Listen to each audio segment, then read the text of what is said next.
하나님 아버지, 하나님을 사랑할 수 있도록 우리를 도우시니 감사합니다. 주님을 향해서 믿음을 펼쳐갈 수 있도록 인도하시니 감사하고 또 믿음 속에 들어오셔서 역사하시니 감사합니다. 성령의 음성에 예민하고 민감할 수 있기를 소망하오니 하나님 아버지, 이 시간 성령의 도우심과 인도하심을 따라 말씀을 듣게 하시고 말씀을 또 우리의 삶에 적용시키게 도와주시고 말씀이 우리를 붙드는 시간 되게 도와주시고 또 우리는 그 말씀 앞에 낮아짐으로 말미암아 낮은 대로 임하시는 주의 은혜를 충만히 입을 수 있는 복된 시간 되게 은혜와 복으로 역사해 주옵소서. 없는 살림 중에 주 앞에 또 감사함으로 감사의 제목을 찾아 일일이 감사한 영혼들 기억하시고 이 모양 저 모양 또 감사 예물 드린 영혼들 기억하시며 또 물질이 또 주 앞에 복되게 쓰임바 될 수 있게 주님 은혜를 베푸시고 물질과 함께 우리 영혼들 자매들 또 심령도 주 앞에 상달되어지는 시간 또 되게 은혜와 복으로 역사해 주옵소서. 이 한 시간도 주님께서만 영광 받으시고 주님께서만 드러나기 소망하고 주님께서만 또 주장하시는 복된 시간 될 수 있도록 인도해 주시기 원하오며 예수 이름으로 기도합니다. 아멘. 할렐루야. 자, 말씀 봅시다. 히브리서입니다. 12장 1절부터 13절까지입니다. 성경에 보게 되면 히브리서 12장입니다. 12장 1절부터 13절까지 단어를 한번 볼 텐데 징계라는 단어를 한번 봐주시기 바랍니다. 신구약 통틀어서 한 46번 헤아려 보니까 그 정도 되는 것 같아요. 신약에서 한 13번 정도 등장을 하는데 히브리서에만 8번 등장을 합니다. 근데 여기 12장에 8번 등장을 하는 것이죠. 이 징계 한번 헤아려 보셔요. 8번 등장할 텐데 여기 잘 한번 봐주시기 바라고. 이 징계가 과연 어떤 의미일까를 한번 생각하면서 우리 같이 한번 교독합시다. 12장 1절부터입니다. 이러므로 우리에게, 이러므로 어딘지 아시죠? 여기 11장에 믿음장 쭉 믿음의 사람들 쭉 말씀을 하고 난 다음에 이게 이어지는 거예요. 이러므로 우리에게 구름같이 둘러싼 허다한 증인들이 있으니 모든 무거운 것과 얽매이기 쉬운 죄를 벗어버리고 인내로서 우리 앞에 당한 경주를 경주하며 믿음의 주요 또 온전케 하시는 이인 예수를 바라보자. 저는 그 앞에 있는 즐거움을 위하여 십자가를 참으사 부끄러움을 개의치 아니하시더니 하나님 보좌 우편에 앉으셨느니라. 너희가 피곤하여 낙심치 않기 위하여 죄인들의 이같이 자기에게 거역한 일을 참으신 자를 생각하라. 너희가 죄와 싸우되 아직 피 흘리기까지는 대항치 아니하고 또 아들들에게 권하는 것 같이 너희에게 권면하신 말씀을 잊었도다. 일러스되 내 아들아 주의 징계하심을 나오기 시작하죠. 주의 징계하심을 경히 여기지 말며 그에게 꾸지람을 받을 때에 낙심하지 말라. 주께서 그 사랑하신 자를 징계하시고 그 받으시는 아들마다 채찍질 하심이니라 하였으니 너희가 참음은 징계를 받기 위함이라. 하나님이 아들과 같이 너희를 대우하시나니 어찌 아비가 징계하지 않는 아들이 있으리요. 징계는 다 받는 것이오늘 너희에게 없으면 사생자요 참 아들이 아니니라. 또 우리 육체의 아버지가 우리를 징계하여도 공경하였거든 하물며 모든 영의 아버지께 더욱 복종하여 살려 하지 않겠느냐. 너희는 잠시 자기 뜻 오직 하나님은 우리의 유익을 위하여 그의 거룩하심에 참회케 하시느니라. 무릇 징계가 당시에는 즐거워 보이지 않고 슬퍼 보이나 후에 그로 말미암아 연달한 자에게는 의의 평강한 열매를 맺나니 그러므로 피곤한 손과 연약한 무릎을 일으켜 세우고 같이 너희 발을 위하여 곧은 길을 만들어 저는 자리로 하여금 어그러지지 않고 고침을 받게 하라. 아멘. 성경의 용어들이 말이죠.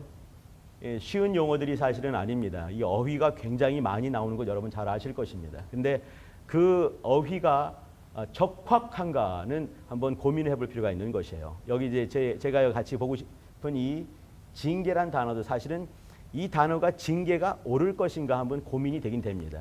구약에 쓰인 단어, 구약에도 이제 신약에 13번이 있고 총 46번이 있는데 그러면은 이게 36번 남았나요? 아니지. 33번 남아있는 거죠. 그죠? 그러면 33번 남아있는 그 징계란 단어도 신약과 똑같이 그렇게 같은가? 그렇지는 않을 것입니다. 일례로 예수께서 징계를 받으심으로, 예수께 아니죠.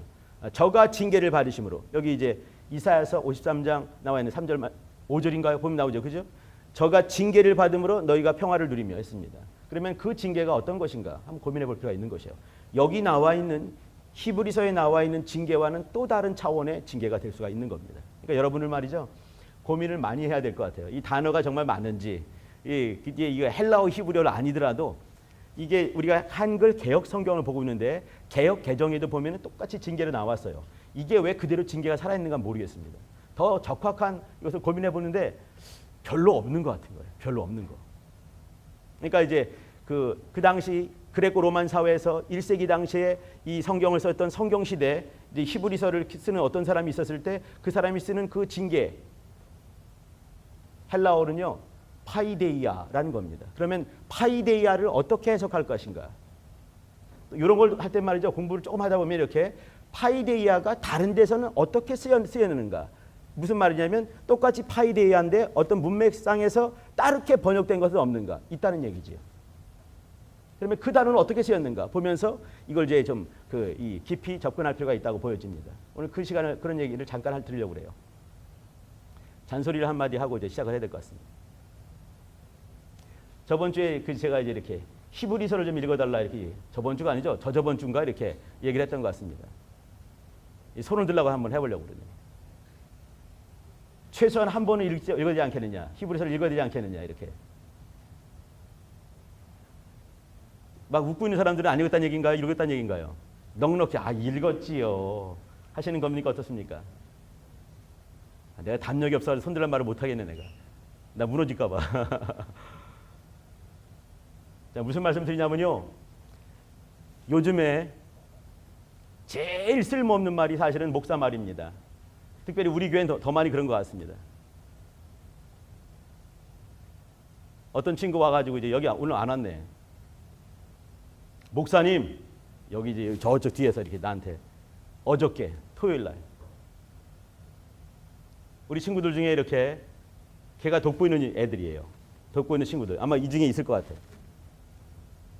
많이 힘들어하는데 가만히 들어야 되는 거죠. 누가? 이렇게 물어보면 안 되는 거예요. 딱 막히니까 가만히 들어보죠. 들어보니까 하는 얘기가 뭐냐면 목사님들의 전하시는 말씀이 귀에 들어오지 않습니다.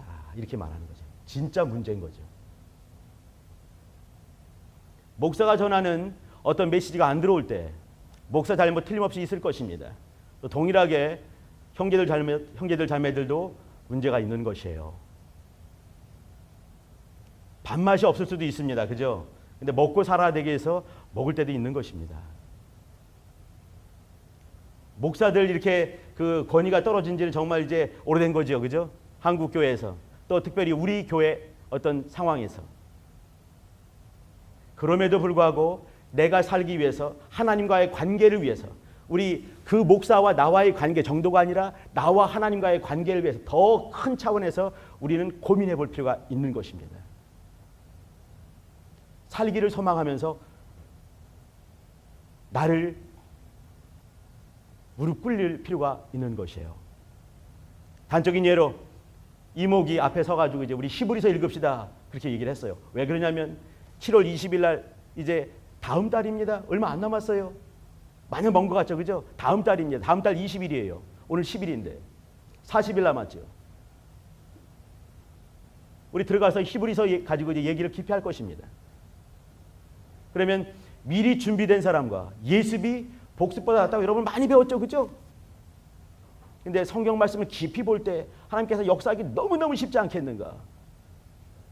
우리는 하나님 내 속에서 일해 주세요. 이게 소망 아니겠습니까? 하나님의 은혜를 충만히 받는 게 소망이에요.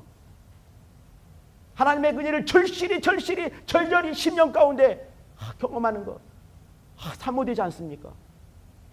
사모돼요. 그러면 내 마음의 밭이 기경이 될 필요가 있다고 생각이 되는 것이에요. 목사가 이제 앞에서 이제 우리 히브리서 읽읍시다 몇 번이나 이제 아는 것 같으니까 이렇게 강조하고 강제로 아멘 시켜가지고 이제 여러분 마지못해 아멘하고 이제 지난 거 아니겠습니까? 그러면은 움직여야 되는 것이에요.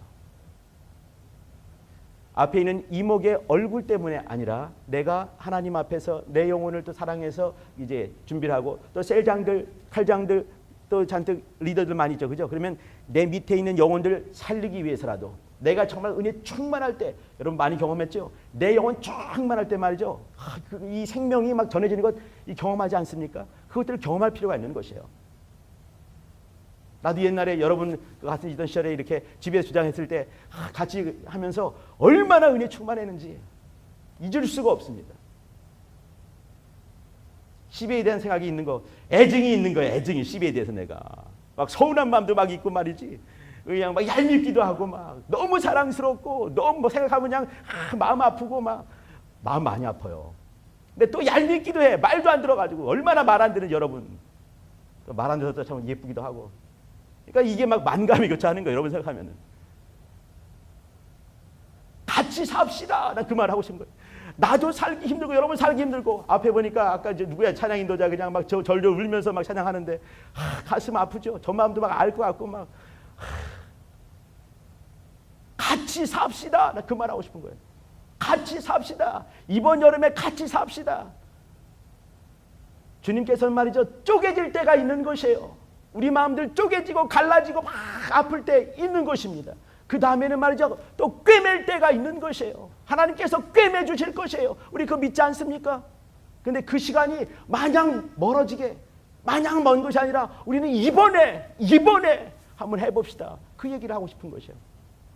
그래서 히브리서 깊이 읽고 더 보고 하나님 내 속에서 일해주세요. 우리 공동체 안에서 일해주세요. 우리 팀 안에서 일해주세요. 우리 GBS 안에서 일해주세요. 그것이거든요.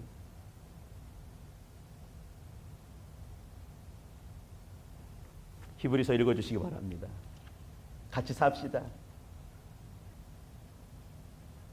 이 13장 그렇게 많지 않고요. 또 이 속에서 하나님께서 우리의 상황과 너무너무 흡사한 그런 모습들을 이 성경 많이 있잖아요. 그죠? 근데 그 중에서 나는 히브리서 안에서 보고 싶은 것이에요. 계속해서 하는 말. 어저께 우리 선교사님들이 또 이제 이렇게 이 공과 뭐라고 하죠 이거를? 교재를 써가지고 저한테 이렇게 보내왔어요. 한번 쭉 한번 이렇게 봤죠. 예수를 생각하라. 예수를 생각하라. 이 한마디만 들어도 막 그 가슴이 막 뛰고 은혜가 돼, 은혜가. 예수를 생각하라. 어떻게요? 더 깊이. 우리 형제들 자매들 우리 속의 내면을 보면 말이죠. 인생의 본성과 또 인생의 어떤 처지를 보게 되면 절망일 수밖에 없습니다. 이럴 때 내 것을 내려놓고 그분을 바라볼 수 있는 그 믿음을 사용하는 것이 사는 방법입니다. 내 것을 내려놓고 그분을 보는 것이에요. 예수를 봐라. 예수를 생각하라. 이렇게 말씀하셨어요. 여기는 히브리서 상황은요. 죽음이 경각에 왔다 갔다 하는 그런 상황이었습니다. 그때 내려놔라. 이렇게 말하는 거예요. 내려놓고 그분을 봐라. 그분을 생각하라. 예수를 생각하라. 그 말씀을 하는 것이에요. 이걸 쓰고 있는 사람이 히브리 사람들, 흩어져 있는 히브리 사람들의 삶의 정황을 모르는 것이 아닙니다. 너무너무 잘 알고 있는 것이에요. 너무 잘 알고 있기 때문에 정답을 그냥 제시해버리는 것이에요. 정답을 제시했을 때 받는 것과 안 받는 것 두 사람이 있겠죠. 그죠? 근데 그건 그 사람들의 몫입니다. 여기 이 사람은요, 그걸 제시를 해버리는 거죠. 예수를 바라봐라. 그를 깊이 생각하라. 그 얘기를 하는 것이에요. 이게 히브리 사람 삶의 정황, 목숨이 왔다 갔다 하는 사망이 반보 앞에 있는 사람들에게 주는 처방이었습니다. 우린 그 정도는 아니잖아요. 그죠? 그럼에도 불구하고 마음의 상황은 나는 그럴 수도 있겠다. 그 생각을 한번 해보는 것이에요. 그러면서 같이 삽시다. 그 얘기를 하는 거예요. 우리 형제들 이 공명 여러분 알죠? 이 그 초등학교 때 배운 거 공명. 이 넣고 땅 때리면 이게 징 하면 또 이것도 울리잖아. 그죠? 여러분은 어떻게 보냐면 징 해보시오.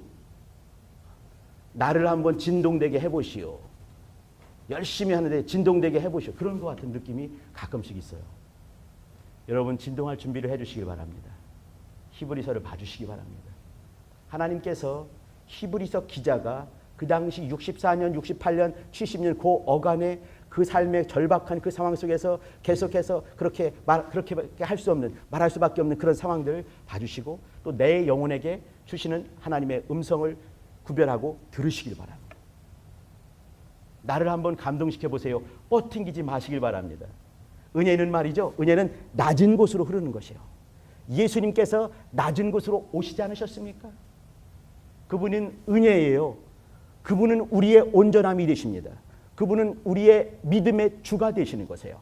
근데 낮은 곳으로 오셔가지고 최고 낮은 곳으로 정말 지리적인 상황으로도 가장 낮은 그 동네에 오셨습니다. 이런 말 뭐 신비주의 같이 들을 수 있겠지만 한번 지중해 지도 또 팔레스타인 지도를 한번 이렇게 한번 보시기 바랍니다. 마치 여인의 자국 모양으로 생겼습니다. 왜 그렇게 하셨을까? 생명이 거기에 있기 때문에 그래요. 예수가 생명입니다. 그분으로 말미암아 진동되시길 바랍니다. 같이 감동을 누리십시다. 같이 사십시다. 자, 봅시다. 아까 여기 징계. 여러분 징계가 뭔지 아시지요? 여기 취업한 친구들 많이 알 겁니다. 징계 5가지가 있죠. 제일 밑에가 뭡니까? 제일 약한 거. 그러나 인사 고과에는 반드시 빨간 줄 가는 거. 그게 뭐겠습니까? 견책이라는 것입니다. 견책. 그러면은 이제 요거는 오지게 먹고 지지게 먹지만 그러나 뭐 이렇게 어떤 실질적인 것은 없다 하더라도 빨간 줄은 반드시 가 있는 거예요. 이렇게. 얘 인사 고과 이렇게 보면은 아, 얘 견책을 먹었구나. 징계 가정 5개 단계에서 최고 낮은 거. 견책이라는 것이 있습니다. 그 다음에 뭔가요? 감봉이죠. 아, 이건 치명적이에요. 그죠? 돈이 뚝뚝 잘린 거 아니겠어요? 감봉 먹었어. 아, 이 돈 생각하면 우리 떨리잖아요. 그죠? 감봉 먹는 거예요. 자, 그 다음에 뭡니까? 정직이에요. 3개월 딱 정직시키는 거예요. 그 다음에는 어려운 것 중에서 두 번째, 해임이라는 것이 있는 거예요. 해임. 이게 전부 징계입니다. 제일 센 게 뭔가요? 잘리는 거예요. 파면인 거죠. 제가 당해봐서 알거든요. 해임 목사, 파면 목사. 근데 이게 징계 중에 있는 거예요. 그러면 우리 하나님께서 이렇게 우리를 징계하신다는 얘기인가? 그것은 아니란 얘기죠. 이인제, 파면, 이인제, 어디 오시오 가면은 이제 서가지고 이제 오지게 막 손가락질을 콧구랑 쓰면서 막 욕먹고 견책당하는 거. 견책만 해도 기분 정말 안 좋지요. 근데 이것이 징계가 5가지. 우리 사회에서 있는 그 징계입니다. 우리가 보고 있는 이 성경 이건요 1961년 판입니다. 61년 용어로 쓰인 것이죠. 요 근래에 많이 바뀌었습니다. 최근에 나온 것이 개역 개정이 나왔죠. 개역 개정도 징계라고 나왔더라고요. 확인해 보니까. 근데 이 징계는 그런 징계는 틀림없이 아닐 것이다. 그러면 이 징계의 용어가 어떻게 쓰였냐면 아까 말한 것처럼 파이데이아라는 그런 용어를 썼습니다. 파이데이아의 어근을 찾아가게 되면 파이디온입니다. 파이디온은 뭐냐면 어린아이라는 얘기예요. 그러면 어린아이에서 나온 용어가 파이데이아, 징계가 나왔다는 얘기죠. 약간 좀 맞지는 않습니다. 우리 아들한테 너 견책이야 임마. 그러면 걔가 뭐라고 생각할까? 아빠 저 왜 저러시나? 그러시겠죠. 그러시겠죠가 아니라 그러겠죠. 그죠? 정신이 없나 보다 이렇게. 근데 어린아이 파이디온이란 용어에서 파이데이아가 나왔고 그러면 이 파이데이아가 쓰여진 곳을 한번 가보도록 하겠습니다. 여러분 디모데후서를 한번 아니 에베소서 6장을 한번 가봐 주시기 바랍니다. 이리 올 겁니다. 다시 여기 책갈피 해놓으시고 가보도록 하시죠. 에베소서 6장 4절입니다.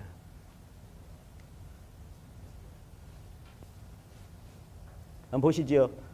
6장 4절 시작. 또 아비들아 너희 자녀를 노엽게 하지 말고 오직 주의 교양과 훈계로 양육하라. 그러면 파이데이아가 뭐겠습니까? 이 교양이란 말입니다. 여기 훈계도 아니에요. 교양이란 단어가 파이데이아고 어떤 데서는 이렇게 파이데이아가 교양으로 번역이 됐는가 하면 어디에서는 징계로 번역이 된 것이죠. 그러면 이 징계가 어떤 것을 쓰였겠는가? 이렇게 견책, 또 이제 감봉, 또 해임막, 또 이제 파면까지 이렇게 쭉 나래미 있는 그런 용어겠는가? 그것이 아니란 얘기예요. 지금 우리 이제 히브리서 지금 이제 12장 보고 있습니다. 다시 한번 보세요. 이 그 파이데이아 썼을 때는 말이죠. 어떤 말이었냐면 이렇게 자녀를 교육하거나 자녀를 훈육시킬 때 그렇게 훈육해서 바르게 이끌어가는 것을 파이데이아. 아까 이제 이렇게 교양이란 단어를 사용했습니다. 그러면 목적이 뭐냐면 훈육하는 것이고 훈련하는 것입니다. 이 저변 속에는 뭐냐면 누가 그러면은 이렇게 훈계를 그 징계를 하는가? 누가 또 이게 주의 교양으로 양육하는가? 여기 6장 아까 에베소 6장 보게 되면 아비드라라는 단어로 시작했습니다. 부모들에게 하는 말이에요. 자녀들을 노엽게 하지 말고 주의 교양과 훈계로 양육하라, 그거 아니겠습니까? 아비들에게 한 것이에요. 그러면 주의 교양과 훈계로 이렇게 양육할 자가 누구냐면 아비들이 되는 것이에요. 여기에도 지금 이제 징계 이렇게 말했을 때는 뭐냐면 그 앞에 있는 주어가 있습니다. 뭐겠습니까? 주님이 말이에요. 주께서, 하나님 아버지께서, 우리의 주인께서 그 말씀을 하는 것이에요. 징계를 누가 하는가? 주인이 하시는 것입니다. 그 중에는 이렇게 감봉하는 것이 아니고 해임하는 것이 아니고 파면하는 것이 아니란 얘기죠. 목적이 뭐냐면 용기를 북돋아 주는 것입니다. 용기를 주는 것이에요. 또 오래 인내하는 것을 가르쳐 주기 위함입니다. 이것이 징계라는 것이에요. 그러니까 우리 형제들 자매들이 생각할 때 이렇게 주님으로부터 징계를 받는다 했을 때 그 속에는 뭐냐면 아주 저 밑에 탄탄하게 쌓이는 것이 뭐냐면 하나님의 사랑이 있는 것이에요. 여기도 뭐 사랑하는 아들마다, 하나님 받으시는 아들마다 그 사랑하는 자를 이렇게 했는데 이게 맞는 것이에요. 그러니까 이것이 우리가 생각하는 이 시대 21세기에 사용되는 징계라는 단어가 맞지가 않다는 얘기죠. 사실 오늘 하는 것은 맞지 않다고 하는 게 아니라 우리가 이렇게 하나님으로 말미암아 이렇게 훈련받는 그 얘기를 하고 싶은 것입니다. 훈련받는 얘기. 여기 요 말을 굳이 바꾼다면은 훈육도 아닌 것 같고 훈도 이것도 아닌 것 같고 고민하다가 그냥 왔어요. 마땅한 단어가 별로 없어가지고. 그러니까 이 파이데이아와 딱 들어맞는 단어가 사실은 없는 것 같아요. 이거 만들어야 되나 이거를 또? 아무튼 고민하다가 왔는데 그러면 하나님 아버지께서 우리들을 이렇게 파이데이아, 여기는 징계라고 쓰였는데 그것을 하는 목적은 뭐냐면 용기를 주기 위함. 용기 주기 위해서 파면했다. 이것도 아닌 것 같은 거예요. 인내하기 위해서 징계 먹였다. 인내하기 위해서 해임했다. 감봉시켰지. 이것도 아닌 것 같고 이게 맞지가 않는 거죠. 그러나 하나님께서는 우리에게 징계를 하시는데 방법은 모르겠습니다. 방법은 여러 가지가 많이 있을 수가 있겠죠. 그죠? 이거는 케이스 바이 케이스에 있을 것 같아요. 우리 목사를 향해서 징계할 때 하나님께서, 아버지께서, 또 선교사를 향해서, 또 갓 들어온 벌벌 기는 우리 형제들 자매를 통해서 다 다른 모양이 있겠죠. 근데 그 목적이 무엇인가? 용기를 주기 위함이다. 또 영적 생활에 정말 필요한 인내를 가리키기 위해서 그런 것이다 라고 말씀하고 계신 것이에요. 우리 형제들 자매들, 우리가 이렇게 삶을 살다가 보면 정말 막다른 골목 같을 때가 많이 있더라고요. 종종 있을 수가 있습니다. 그건요, 조그만 아기도 그렇습니다. 조그만 아기들도 이렇게 아주 벌벌기는 애도 나름대로 스트레스를 받는 것이에요. 오늘 교회에서 이렇게 이제 이렇게 뭐 여러 프로그램도 많이 있지만 오늘은 노는 프로그램이 있었어요. 이게 옆으로 좀 새는 얘기인데 막 먹고 있는데 이제 치킨을 먹었거든요. 배고프죠, 여러분? 치킨과 피자를 먹고 있습니다. 그러니까 이제 어떤 애가 뭐 치킨이 뭐 어쩌고저쩌고 이제 약간 좀 안 좋은 얘기를 하는 것이에요. 그러니까 걔가 딱 한마디 했어요. 이렇게 치킨은 진리지. 그렇게 말하는. 치킨이 진리인 줄 또 오늘 알았네. 근데 마음에 확 왔어 이게. 이게 느낌이 있는 거야. 이 감이 있죠, 그런 감, 그죠? 근데 고만한 5학년짜리 애들이거든요. 치킨을 진리로 할 수 있는 애들. 그러나 그 마음은 50대 아저씨와 똑같이 마음이 딱 맞는.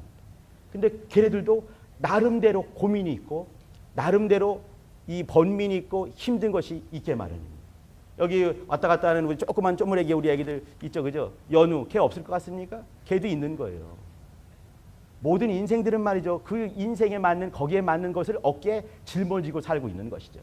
그러니까 사실 내가 제일 큰 거 갖고 있는 것이에요, 여기서. 왜 그런가요? 내가 제일 나이를 많이 먹어서.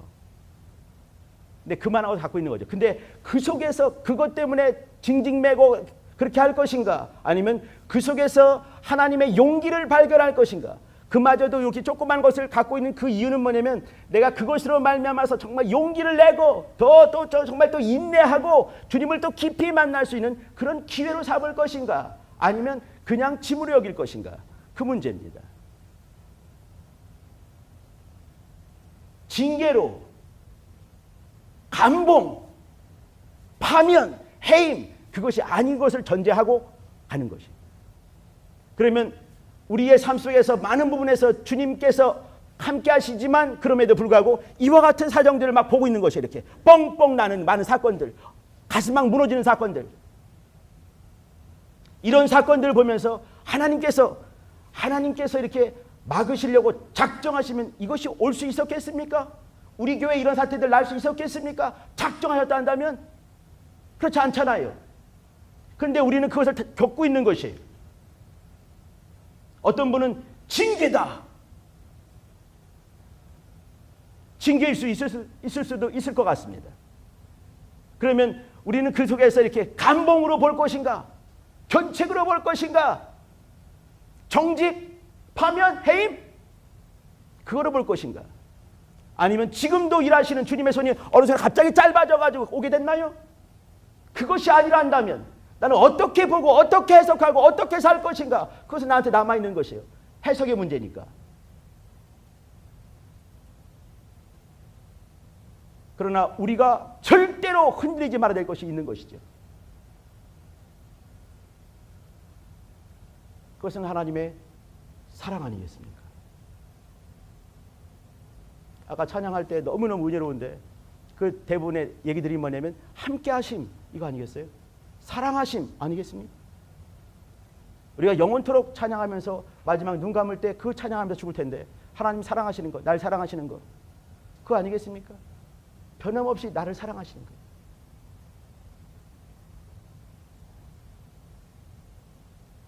내가 아빠가 되고 어느 순간 남편이 되고 같이 사는 사람들을 보면서 있는 것이 뭐냐면, 우리 새끼들 말도 더럽지 안 듣죠. 여러분 똑같아요. 여러분하고 애증이죠. 애증 막. 근데 너무 소중해. 나한테는 너무 소중해. 내가 못해주는 게 안타깝지. 근데 이런 마음을 무한대로 이렇게 증폭시키면은 그것이 하나님의 마음 아니겠습니까? 우리를 얼마나 사랑하셨는지, 사랑하시는 그 아들을 십자가로 몰아가신 분이 하나님 아버지세요. 그것을 믿는 것이 우리 신앙 아니겠습니까? 모든 것의 기본이 거기에 있는 거 아니겠어요? 우리 신앙의 좌소, 어렵죠? 시트, 자리란 말이에요. 우리 신앙의 자리 어디 있습니까? 바로 거기에 있는 것이에요. 아들의 십자가상에 있는 거 아니겠습니까? 하나님의 아들이 이 땅에 육체로 입고 오시는 거 거기에 있지 않아요? 모든 해석은 거기로부터 시작이 되는 것이에요. 하나님이 날 사랑하심, 나와 관계된 여러 많은 것들마다 어디에 시작이 되나요? 아들이 거기에 오신 것이에요.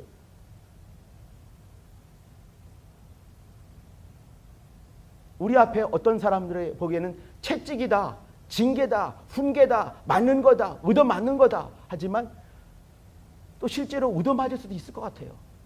근데 그럼에도 불구하고 그 속에 저 밑바닥에서 뭘 봐야 되냐면 하나님의 사랑이 보여야 되는 거예요. 우리를 얼마나 사랑하시는가 그걸 보는 것이에요. 그러면서 채찍 맞는 그 속에도 주님께서 우리에게 요구하시는 것들이 있는 거죠. 용기를 주시기 위하며, 용기를 주시기 위하며, 오래 인내할 수 있게 하심, 또 우리 속에 시퍼렇게 살아있고 시뻘건 죄로 남아있는 것들마다 떠내려갈 수 있게, 때리면서 그것이 없어질 수 있게 연달하시면서, 우리 형제들 자매들 이라 한다면은 그 정도는 볼 수 있지 않을까 생각을 하는 겁니다. 히브리서 특별히 깊이 보면서 하나님의 마음, 하나님 아버지의 마음, 예수께서 하신 그 모든 일들, 단번에 이런 말 많이 나오는데, 많이 나와요.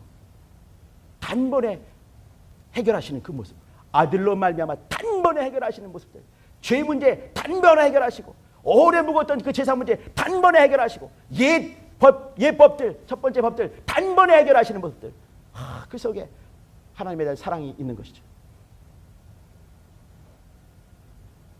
상처가 많이 있을 때는 말이죠, 이렇게 앞에 있는 어떤 사람이 상담을 하면서 자기가 하는 얘기들을 이렇게 막 이렇게 힘들어요, 저렇게 힘들어요, 힘들어 했을 때 그걸 가만히 듣고 아, 진짜 많이 힘들었구나. 근데 그것이 입에서 맴도는 그런 소리가 아니라 이것을 여러분 그 책 읽으셨죠? 그 상처 입은 치유자 헤니 나우엔. 상처를 받아본 사람인 거, 이 사람은. 상처를 받아보고 그것이 얼마나 아픈가를 아는 사람이, 아는 분이 앞에 있으면서 나 이거 힘들어요, 저렇게 힘들어 막 할 때 그 한마디 다, 그건 다 힘든 거야. 인생이 뭐 그런 건지 뭐 하면 어떻게 해요? 말문이 딱 막히는 거죠. 아, 이 사람 더 이상 말하면 안 되겠구나. 절벽이죠, 그죠? 근데 딱 들어보니까 이 사람이 마음을 그냥 그 아는 거예요. 상처를 받아본 사람인 거예요. 근데 이와 같이 상처를 받아보신 분이 계신 겁니다. 우리 앞에는 그분이 계신 것이야. 상처 입은 치유자, 최고의 치유자, 그분이 누구십니까? 여호와 라파, 하나님이셔요. 아들은 그 모든 것을 채울지 아니한 자가 아니다. 말도 어렵게 써놨어요. 근데 이게 뭐냐면 다 안다 이 말이죠. 처참한 지경에서 처참하게 죽으면서 그 모든 고통을 남김없이 모든 세포에 경험하신 그분이 계신 것이에요. 그분이기 때문에 우리는 나갈 수 있는 것이고 그분 앞에 내놓을 수 있는 것이고 또 그분께서 하신 말씀을 통해서 치료받을 수가 있는 것이에요. 인생은 할 수 없는 바로 그거. 인생이 할 수 없는 바로 그 극점에 하나님의 일은 시작되는 거 아니겠습니까? 그분이 일하시기 시작하는 것이죠. 그럼 나는 뭘 인정하냐면 그분의 사랑을 인정하는 것이에요. 내 심령에 열릴 필요가 있는 것이죠. 주님의 징계는 바로 그 모습입니다. 우리에게 이렇게 용기를 주시고 또 인내하면서 죄된 부분들을 다시 한번 털어버리고 주님께 더 가까이 갈 수 있게 하시는 것이 하나님의 징계입니다. 파이데이아, 용기와 인내를 요구하시는 그런 주님의 모습이신 거죠. 자, 우리 성경을 보도록 합시다. 12장 다시 보셔요. 12장 1절부터 봅니다. 이러므로 우리에게 구름같이 둘러싼 허다한 증인들이 있으니 모든 무거운 것과 얽매이기 쉬운 죄를 벗어버리고 죄 문제, 또 인내로서 인내 문제, 우리에게 당한 경주를 경주하며 죄 문제, 인내 문제, 요 얘기를 하고 있는 겁니다. 그리고 중요한 거 2절, 믿음의 주 온전케 하시는 이인 예수를 바라보자.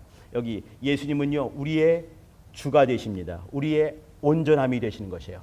온전함이라는 것이 내 것이 아니라는 것이죠. 그분의 온전함이 내 것이 되는 것입니다. 예수를 바라보자. 저는 그 앞에 있는 즐거움을 위하여 십자가를 참으사 부끄러움을 개의치 아니하시더니 하나님 보좌 우편에 앉으셨느니라. 믿음의 주요 온전케 하신 예수 바라보는 것 너무너무 잘 아는 그의 대목이죠. 3절입니다. 너희가 피곤하다. 이것은요 이제 그 탈진 이제 그 어려운 이것이 아니라 사실은요 인내력이 약해지는 그 부분을 말할 때 성경에서는 피곤하다 이렇게 쓴 겁니다.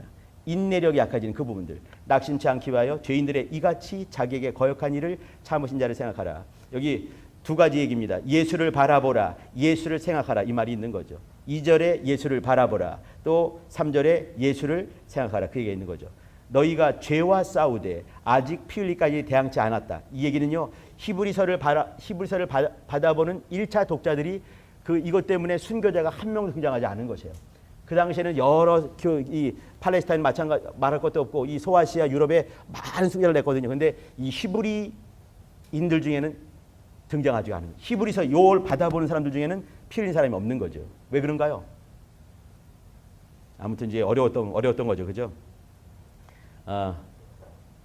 5절입니다. 또 아들들에게 권하는 것 같이 너에게 권하신 말씀을 잊었도다. 여기 요 대목 기억하셔야 됩니다. 말씀과 관계된 그런 얘기들. 그 다음에 징계 얘기가 쭉 나오지요.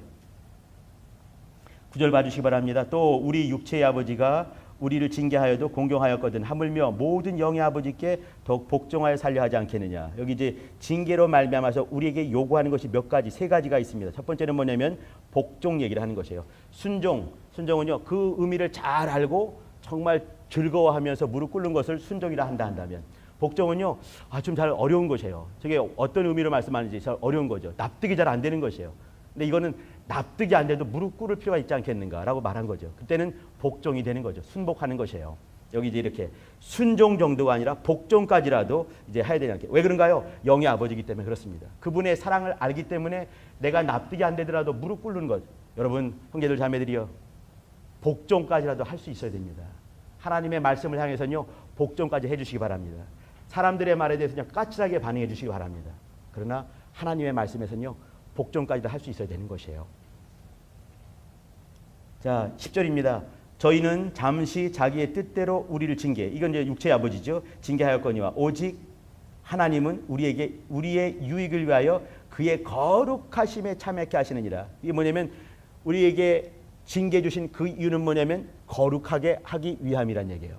첫 번째는 뭐냐면 순종과 복종을 가리키기 위함. 그 다음에는 거룩함에 이르게 하기 위해서 이렇게 징계하십니다. 말씀을 하고 있는 것입니다. 11절입니다.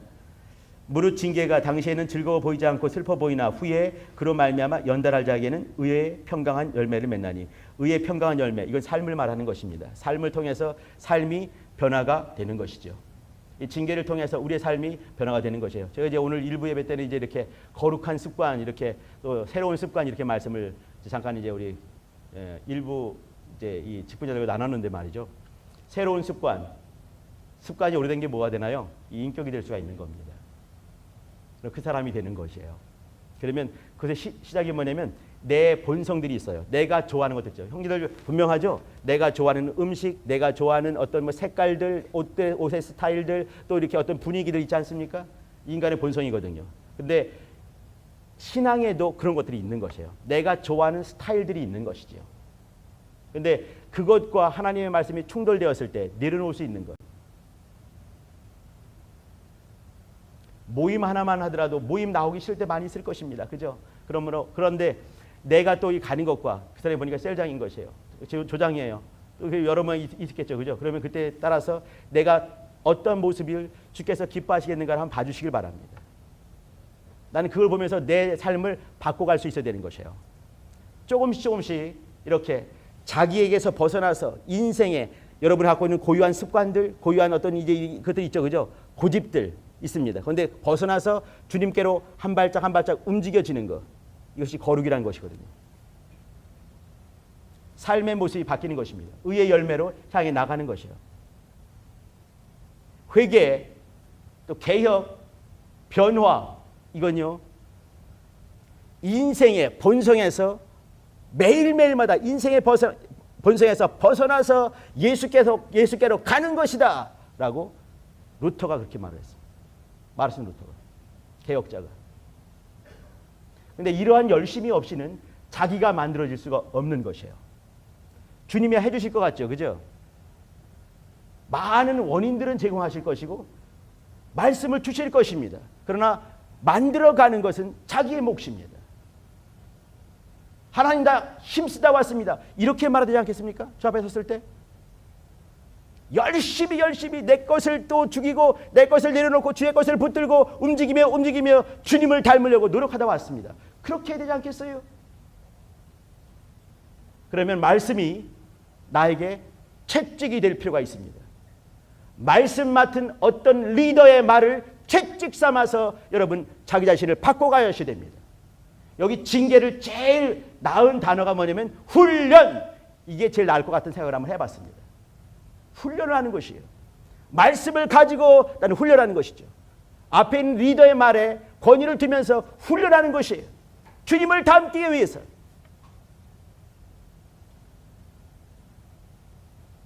이 땅에서 성경에서 보게 되면요, 예수님께서 이렇게 선한 선생이여 이렇게 말했던 청년 기억나시죠? 부자 청년.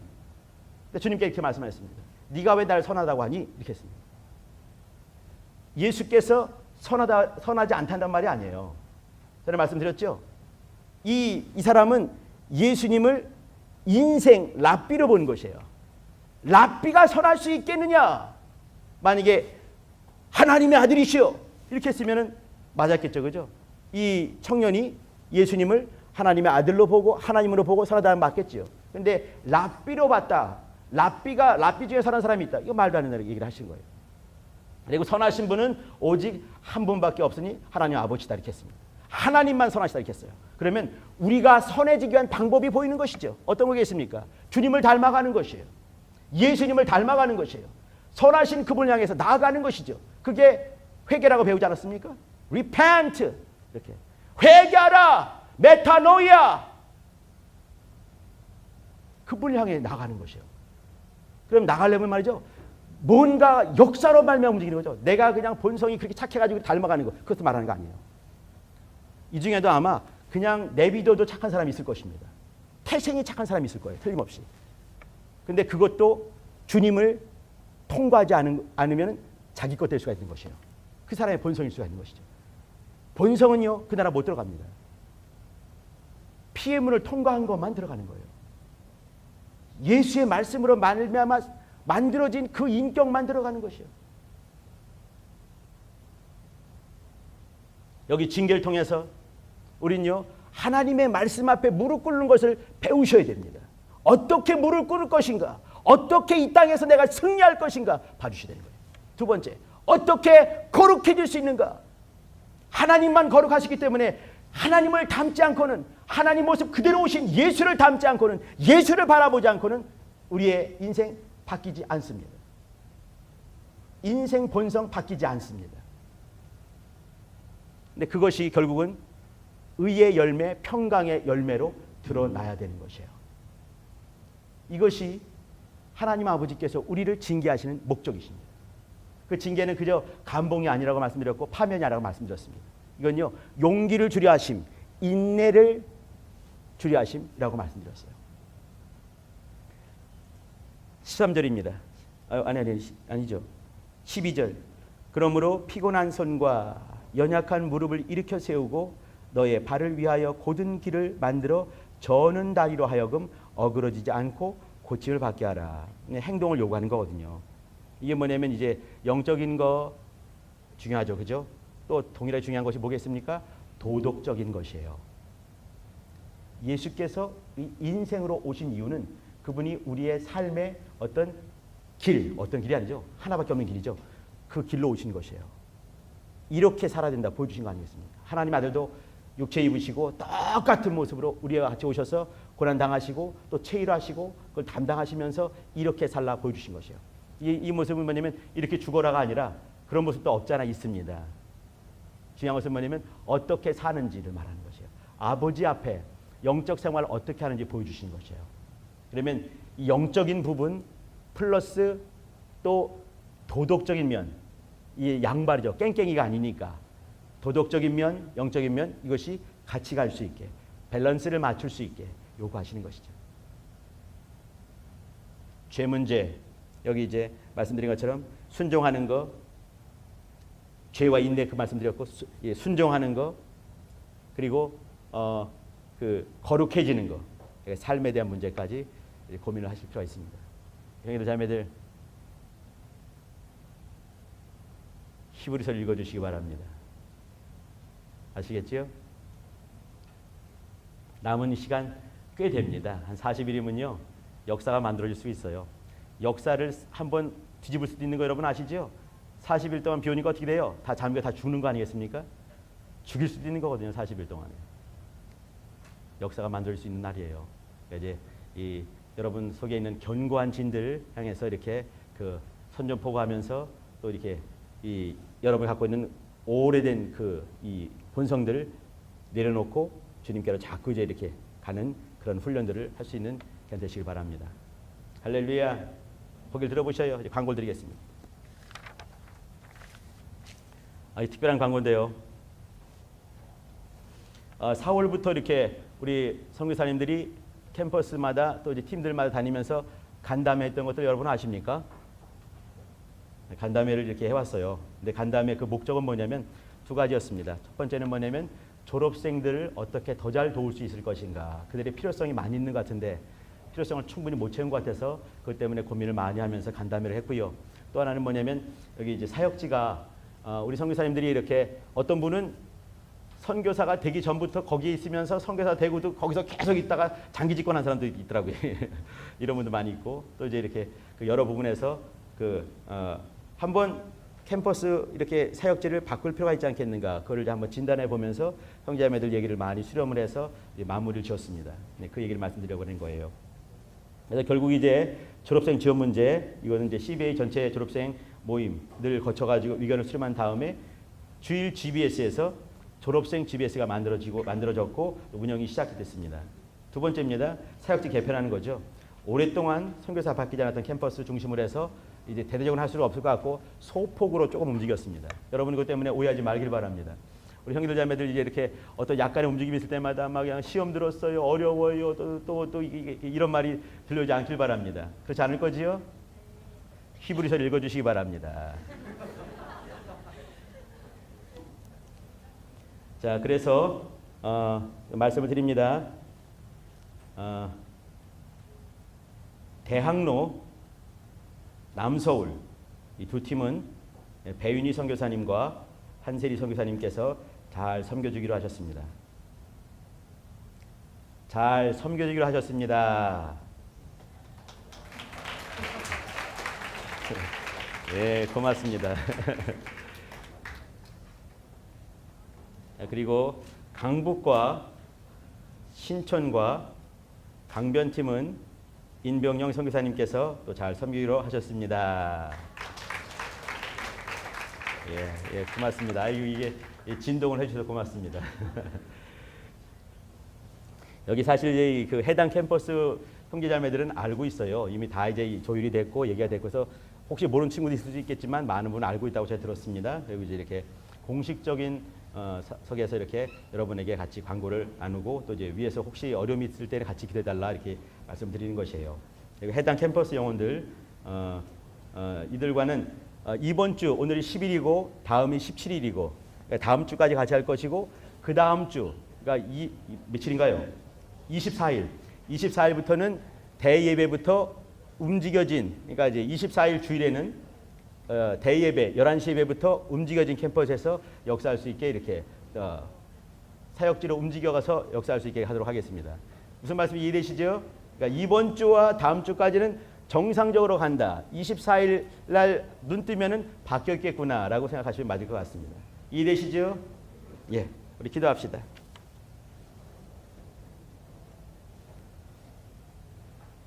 여기 오늘 12장 마지막에 이렇게 13절에 보게 되면 이렇게 고침을 받게 하라 이렇게 했습니다. 어그러지지 않고 고침을 받게 하라. 이 속에는 영적인 면과 도덕적인 면이 같이 있다고 말씀을 드렸습니다. 그러면 여러분이 말이요 고침을 받기로 작정을 하셔야 되고 마음의 준비를 하셔야 되고 그렇게 움직여야 될 것이고 여러분의 본성 이 성들을 내려놓고 이제는 예수님의 성 안으로 들어가기 위해서 첫 발자국을 떼기를 시작하셔야 됩니다. 움직여야 된다 이 말씀을 하는 거죠. 또 각오를 해야 된다 이 말씀이에요. 그 속에서 이제 우리는 순종함을 배울 것이고 거룩함을 이루어갈 것이고 우리의 삶이 주님이 기뻐하시는 열매로 결실될 수 있게 노력을 해야 될 것입니다. 하나님 아버지는요 농부시다 말씀하셨어요. 예수님은 가지가 되고요. 우리는 그 속에서 큰 줄기가 되시고 우리 가지가 되어서 열매를 맺어야 되는 것이에요. 이게 뭐냐면 의의 평강한 열매라고 히브리서는 말씀하고 있습니다. 우리 인생 중에는 말이죠. 여전히 징계 같은 모습을 많이 볼 수가 있을 것이고 어려운 경우도 많이 경험할 수가 있을 것입니다. 근데 그때마다 놓치지 마실 것. 하나님이 우리를 사랑하심 잊지 마시길 바랍니다. 그리고 이제 같이 기도할 때 하나님 내가 순간순간마다 때마다 일마다 주님을 향해서 발걸음을 방향을 분명히 틀고 방향을 분명히 하고 또 움직여가며 또 말씀을 향해서 순종하고 복종하고 거룩함을 이루어가며 의의 평강한 열매를 맺기를 사모하고 역사할 수 있는 하나님의 사람 되게 인도해 주시고 용기 잃지 않게 하시고 인내 잃지 않게 도와주시고 주 앞에 정말 진실함으로 움직이는 역사하는 하나님의 사람 되게 도와달라 같이 예수의 이름으로 기도하십니다.